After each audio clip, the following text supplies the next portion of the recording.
Every comedian worth his salt should be willing to fall on his own joke sword. And no comedian should ever have to. And it's not heroism either. There's nothing extraordinary about standing by your craft. That is the bare minimum you can do if you want to be worth any modicum of reverence or respect. The only solace I can feel when I hear a comedian had to apologize over a joke is that me and everyone who even remotely understands comedy knows they didn't mean a word of that shit. Comedians with TV shows and sponsorships hanging in the balance that are called on to apologize turn to their PR guy and go, "Can I get by with an oops?" Imagine being the kind of person who gets offended by jokes. Some of you don't have to. You live that shit every day, and I sympathize. It's a real burden you place on yourselves being the champion of hurt feelings and perceived marginalization. I was gonna go on a thing about how it is your decision to feel that way, how being offended is a choice you make within, but then I thought about it. Maybe it isn't.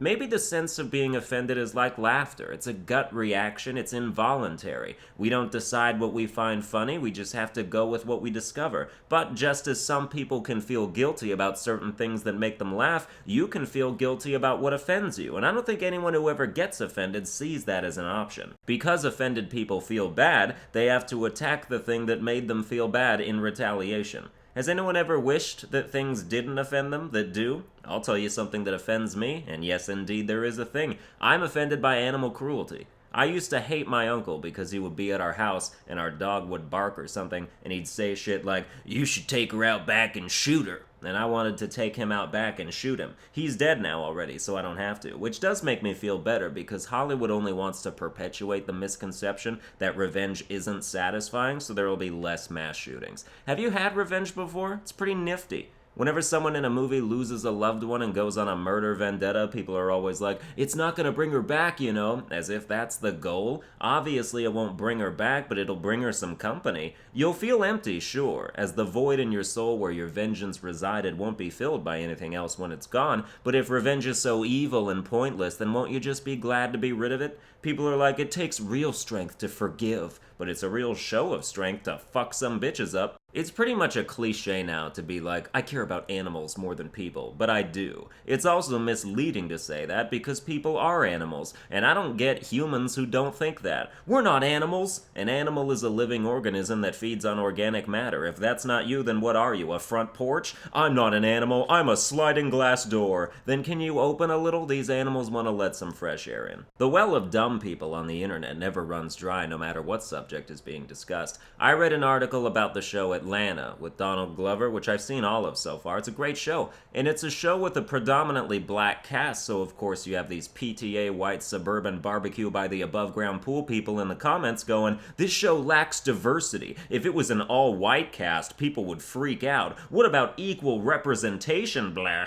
Motherfucker, if you really want equal representation, there's gonna need to be another 1,000 or so all-black shows. They are so far behind us in representation, are you shitting me? We've whitewashed the media industry for 100 years, but when a few black shows gain traction, we're all like, "Whoa, whoa, whoa, where's the diversity?" It's the same dopes that still say all lives matter as if white people's lives were ever in question. Of course we matter. We made laws and a constitution and shit a long time ago to ensure that. You wouldn't chime in with an all lives matter every time you hear Black Lives Matter if you weren't terrified of some kind of black uprising. White people won history.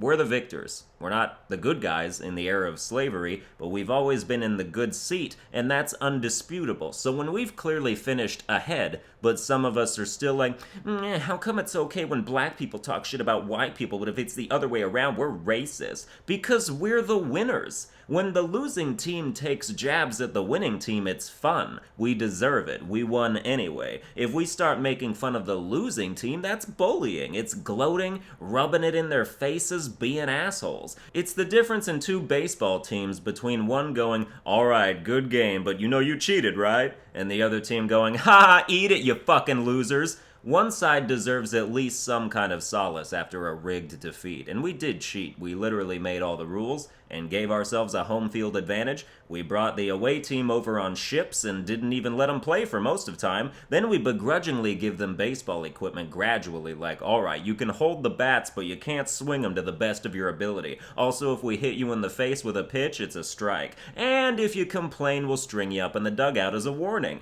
I do an equal amount of defending black people and making fun of them. As a non-black person, you never want to shift too far in one direction, otherwise you're either a white knight or a Klansman. I find both of them equally annoying. Well, that's gonna do it for this episode. I hope you enjoyed it. If you did, you can like, share, and subscribe and whatnot, and I'll see you guys next time.